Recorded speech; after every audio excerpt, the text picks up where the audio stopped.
नमस्कार, आपके साथ मैं हूं विद्यानाथ झा। दमदार 10 में आपका स्वागत है। दमदार 10 में आज बात हमारी संसद की, और यह सवाल है कि क्या आजादी के बाद चौथी बार लोकसभा की सूरत बदलने वाली है, वो भी साल 2024 के लोकसभा चुनाव से पहले। कांग्रेस सांसद मनीष तिवारी ने दावा किया है कि मोदी सरकार का प्लान लोकसभा में सांसदों की संख्या बढ़ाकर 1000 करने का है। सवाल यह है कि इस बात में कितना दम है, इसकी जरूरत क्या है। सवाल यह भी है कि क्या अब संसद की सूरत बदलने का वक्त आ गया है।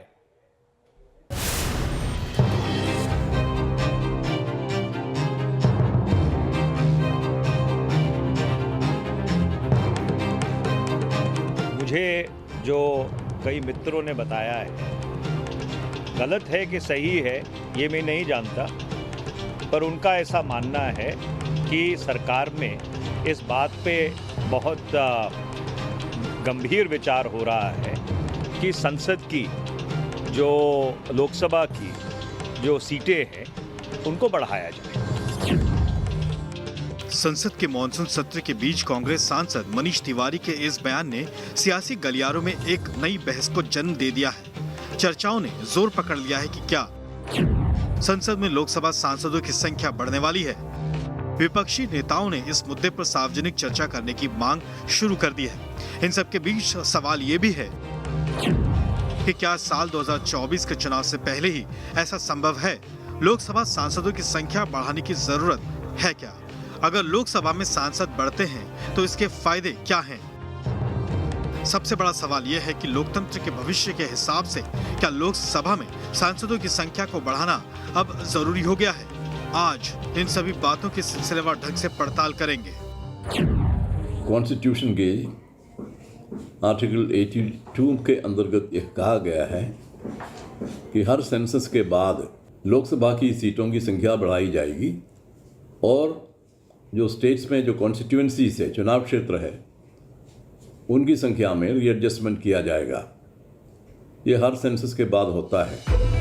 लोकसभा का वर्तमान समीकरण देखें तो अभी इसमें कुल सांसदों की संख्या 545 है, जिसमें से 543 सांसद चुने जाते हैं और 2 नॉमिनेट किए जाते हैं। कांग्रेस नेता मनीष तिवारी ने दावा किया है कि लोकसभा सीटों की संख्या बढ़ाकर 1000 या उससे अधिक की जा सकती है।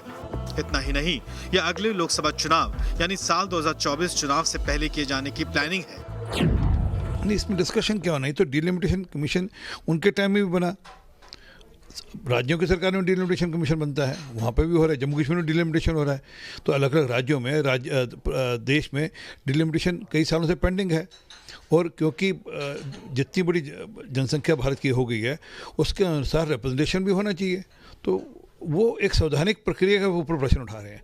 असल में उनको आदत पड़ी है माई वे या हाईवे, वो जो 10 जनपद कहेगा वो ठीक, बाकी सब गलत। ऐसा नहीं चलता। मनीष तिवारी का रविवार को किया गया ये ट्वीट देखिए, जिसमें उन्होंने लोकसभा सांसदों की संख्या को सेंट्रल विस्टा प्रोजेक्ट से भी जोड़ा है। मनीष तिवारी के मुताबिक जो नया पार्लियामेंट बनाया जा रहा है उसमें भी 1000 सदस्यों के बैठने की क्षमता रखी गई है।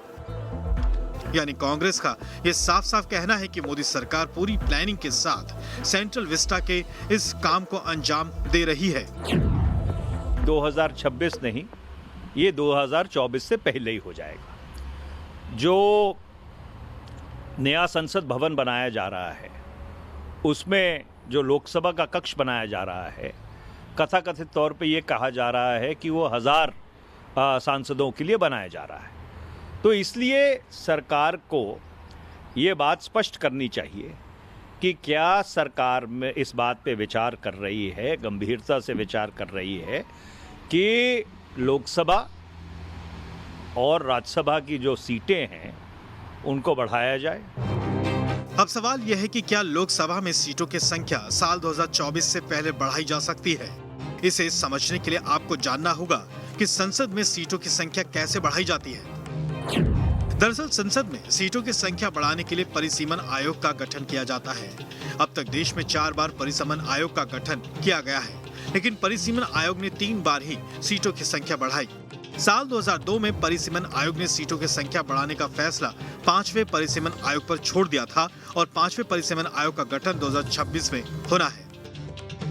इस हिसाब से साल 2024 से पहले लोकसभा सीटों की संख्या बढ़ाने वाली बात में दम नजर नहीं आता। इसके अलावा 84वें संशोधन के हिसाब से साल 2021 की जनसंख्या के आधार पर ही सीटों की संख्या बढ़ाई जा सकेगी। हालांकि संवैधानिक तौर पर देखें तो सरकार आम सहमति या 2/3 बहुमत से संविधान संशोधन के साथ ऐसा कर सकती है।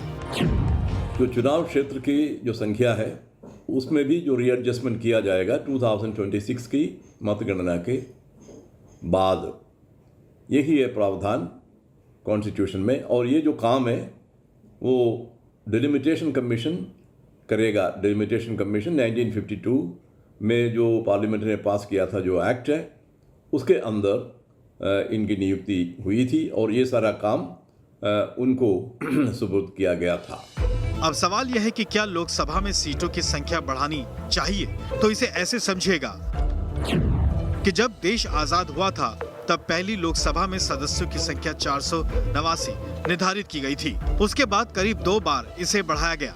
पहले 1967 में लोकसभा सदस्यों की संख्या 494 से बढ़ाकर 520 की गई। इसके बाद 1977 में उसे 520 से 543 किया गया। मतलब 1977 से अभी 221 तक करीब 44 साल बीत चुके हैं। लोकसभा सीटों की संख्या नहीं बढ़ाई गई, जबकि जनसंख्या उसके अनुपात में कई गुना बढ़ गई है। 1951 की जनगणना के मुताबिक उस वक्त भारत की जनसंख्या 36 करोड़ से अधिक थी और 1977 में ये करीब 55 करोड़ हो गई। अभी हिंदुस्तान की जनसंख्या 130 करोड़ से ज्यादा है, यानी जनसंख्या तो करीब 2.5 गुना बढ़ गई, लेकिन उस हिसाब से लोकसभा में प्रतिनिधित्व नहीं बढ़ा। इसके अलावा लोकसभा में जनसंख्या के हिसाब से भी सांसदों के प्रतिनिधित्व में काफी असमानताएं हैं। इसे ऐसे समझिए, आंध्र प्रदेश का मलकानगिरी सबसे बड़ा निर्वाचन क्षेत्र है। इसमें करीब 30 लाख मतदाता हैं। वहीं लक्षद्वीप में कुल 47,972 मतदाता हैं और दोनों ही जगह से एक सांसद चुनकर आते हैं। यानी एक सांसद करीब 30 लाख वोटर्स का प्रतिनिधित्व करता है, जबकि दूसरा सिर्फ 48,000 मतदाताओं का। ठीक इसी तरह गाजियाबाद में करीब 23 लाख मतदाता हैं, जबकि आबादी के लिहाज से देखें तो करीब 45 लाख लोगों पर एक सांसद है। वहीं दमन दीव में 1 लाख से ज्यादा मतदाता हैं, यानी करीब 2.5 लाख की आबादी। आप खुद सोचिए कि गाजियाबाद का सांसद करीब 45 लाख लोगों का प्रतिनिधित्व करता है, जबकि दमन दीव के सांसद के कंधों पर सिर्फ 2.5 लाख लोगों की जिम्मेदारी है। इसे सही रिप्रेजेंटेशन कैसे कहा जा सकता है? वर्तमान जो लोकसभा है उसकी जो सीटों की संख्या 1971 के जो मतगणना है या सेंसस, उसके आधार पर फिक्स किया गया था। एक अमेंडमेंट लाया गया था ये प्रावधान करने के लिए कि 2026 तक लोकसभा में सीटों की संख्या नहीं बढ़ाई जाएगी। वो जो है वो 1971 की जो सेंसस है, मतगणना है, उसके आधार पर जो फिक्स किया गया है वही चलेगा। दुनिया के दूसरे मुल्कों में आबादी के हिसाब से माननीयों का किस तरह का रिप्रेजेंटेशन है, अब उसे भी समझिए। जर्मनी की आबादी 79.9 मिलियन है। वहां एक सांसद करीब 3 लाख लोगों का प्रतिनिधित्व करता है। ब्रिटेन की कुल आबादी 67 मिलियन है, यानी 650 सदस्यों वाले हाउस ऑफ कॉमन्स में एक सांसद करीब 1 लाख लोगों का प्रतिनिधित्व करता है। इसी तरह पाकिस्तान की आबादी करीब 208 मिलियन है और 342 सीटों पर यहाँ चुनाव होते हैं, यानी एक सांसद करीब 6 लाख लोगों का प्रतिनिधित्व करता है। अगर हिंदुस्तान की बात करें तो साल 2011 की जनगणना के मुताबिक यहाँ आबादी करीब 120 करोड़ है। अभी 543 सदस्यों का निर्वाचन सीधे जनता करती है। इस तरह एक सांसद करीब 22,28,000 लोगों का प्रतिनिधित्व करता है। आंकड़े देखकर आप समझ सकते हैं कि हिंदुस्तान वो मुल्क है जहां आबादी के हिसाब से एक सांसद पर बहुत ज्यादा भार है। यही कारण है कि यहाँ लोकसभा में सीटों की संख्या बढ़ाने पर कई बार विमर्श होता रहा है। दिवंगत कांग्रेस नेता और पूर्व राष्ट्रपति प्रणब मुखर्जी ने कुछ साल पहले सवाल उठाए थे कि आखिर कोई सांसद कितने लोगों की आबादी का प्रतिनिधित्व कर सकता है। सवाल यही है कि अगर एक सांसद 20 से 22 लाख लोगों का प्रतिनिधित्व करेगा तो वो इतने लोगों से संपर्क कैसे रख पाएगा? ऐसे में उसे क्षेत्र के विकास के लिए जो पैसा मिलेगा क्या वो कम नहीं होगा? दरअसल जब भी देश में लोकसभा की सीटें बढ़ाकर 1000 करने और इसी के अनुपात से राज्यसभा की सीटें बढ़ाने की बात होती है तो ऐसा न करने के पक्ष में व्यवस्थागत समस्याओं की दलील दी जाती है। जैसे दक्षिण के राज्य आबादी के हिसाब से लोकसभा में सीटें बढ़ाने का विरोध करते ही रहे हैं। उनका कहना है कि इस लोकसभा में दक्षिणी राज्यों का प्रतिनिधित्व कम हो जाएगा क्योंकि वहां आबादी कम है। Yes, naturally, the highest population in India, increasing of more parliament members, this is a thinking of the everybody. For that purpose, Prime Minister also take the opinion of general public, and also all political parties should be involved. Then it will be going a good message for whether we can make 1000 parliament members or not. साल 2024 हो या 2026 के बाद आज नहीं तो कल लोकसभा में सांसदों की संख्या बढ़ना तय है, बढ़नी भी चाहिए। यही कारण है कि सेंट्रल विस्टा प्रोजेक्ट पर इस वक्त सरकार का जोर है क्योंकि पुरानी संसद में इस तरह की व्यवस्था नहीं है जिसमें 1000 सांसद बैठ सकें या फिर उनके दफ्तर सुचारू तरीके से काम कर सकें। साथियों, नए संसद भवन में ऐसी अनेक नई चीजें की जा रही हैं जिससे सांसदों की एफिशिएंसी बढ़ेगी, उनके वर्क कल्चर में आधुनिक तौर तरीके आएंगे। भविष्य में प्रत्येक सांसद के पास ये सुविधा होगी कि वो अपने क्षेत्र के लोगों से यहीं निकट में ही इसी ये विशाल परिसर के बीच में ही उनको एक व्यवस्था मिलेगी ताकि वो अपने संसदीय क्षेत्र से आए लोगों को उनके सुख दुख बांट सकें। सेंट्रल विस्टा प्रोजेक्ट को लेकर प्रधानमंत्री मोदी पहले ही कह चुके हैं कि ये लोकसभा के भविष्य की जरूरत के हिसाब से है और वो सच भी है। Team news nation. दमदार 10 में अब नेशन स्पेशल। और सवाल ये कि कोरोना के बाद जब सब कुछ रहा है खुल तो क्यों ना खुले स्कूल? तीसरी लहर की आशंका के बीच देश अनलॉक हो रहा है, बाजार, मॉल, रेल, बस सब कुछ सामान्य हो रहा है। ऐसे में अधिकतर राज्यों ने स्कूल खोल दिए हैं, लेकिन कई राज्य ऐसे भी हैं जहां स्कूलों को नहीं खोला गया है।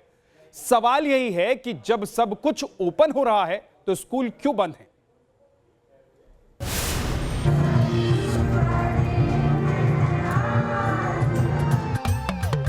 हफ्तों के बाद एक बार फिर से स्कूलों में घंटी गूंज रही है। कोरोना की तीसरी लहर की आशंका के बीच पाठशालाओं में रौनक लौटने लगी है। जिंदगी अनलॉक हो रही है। दोस्तों के साथ मौज मस्ती और टीचर से डायरेक्ट कम्युनिकेशन का दौर धीरे धीरे लौट रहा है।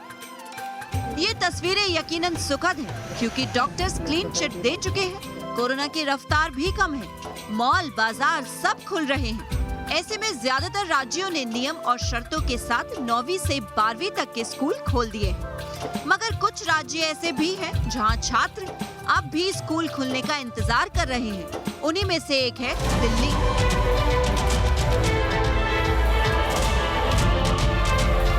दिल्ली फुल स्पीड से दौड़ रही है। दिल्ली में अनलॉक का दायरा बढ़ा दिया गया है। सिनेमा हॉल, मल्टीप्लेक्स सब खोल दिए गए हैं। मेट्रो और डीटीसी बस भी पूरी क्षमता से दौड़ रही है। लेकिन दिल्ली में अब तक स्कूल नहीं खोले गए हैं। यहाँ अब भी ऑनलाइन पढ़ाई करवाई जा रही है। पेरेंट्स सवाल उठा रहे हैं कि जब सब कुछ अनलॉक है तो स्कूल क्यों लॉक है? उनका कहना है कि जब बच्चे पार्क मॉल में जा सकते हैं तो फिर स्कूल क्यों नहीं? जिंदगी पटरी पर लौटने लगी है और उसी के तहत अनलॉक में ऑफिसेज खुल गए, मेट्रो, बसेस सब में सफर की इजाजत है। साथ ही साथ बाजार और मल्टीप्लेक्स तक खोल दिए गए हैं, लेकिन इंतजार है स्कूल खुलने का। खाली पड़े ये डेस्क गवाही दे रहे हैं कि बच्चे इन पर कोरोना से पहले बैठकर अपनी पढ़ाई किया करते थे, लेकिन अब पढ़ाई का मॉडल इस लैपटॉप में आ गया है, जहां आपको शिक्षिका इसी के ज़रिए बच्चों को पढ़ाती हुई नज़र आती हैं। लेकिन इसके कारण बहुत सी दिक्कतें बच्चों को सामना करना पड़ रहा है। बच्चों में एक इस तरह का एक मैसेज देखने को मिल रहा है कि बच्चों की आइज़ बहुत ज़्यादा प्रभावित हो रही हैं, बच्चों को जो मनोवैज्ञानिक है वो उनका खराब हो रहा है। खैर, पेरेंट्स की चिंता जायज है, क्योंकि बच्चे पिछले 15 महीने से स्कूल से दूर हैं। घर में ना तो उनका शारीरिक और ना ही मानसिक विकास हो पा रहा है। संवादहीनता और अनुशासन की समस्या भी तेजी से सामने आ रही है।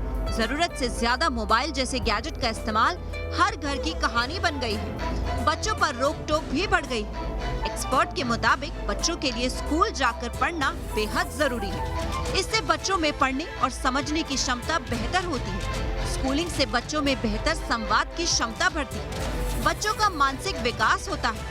स्कूल में बच्चे अनुशासन सीखते हैं और स्कूल की वजह से ही बच्चे गैजेट से दूर रहते हैं। ऑनलाइन क्लासेस होने से बच्चों पर दबाव बढ़ रहा है। दिल्ली की तरह महाराष्ट्र में भी स्कूल अभी बंद है, लेकिन अब मुंबई में भी स्कूल खोलने की मांग तेज होने लगी है।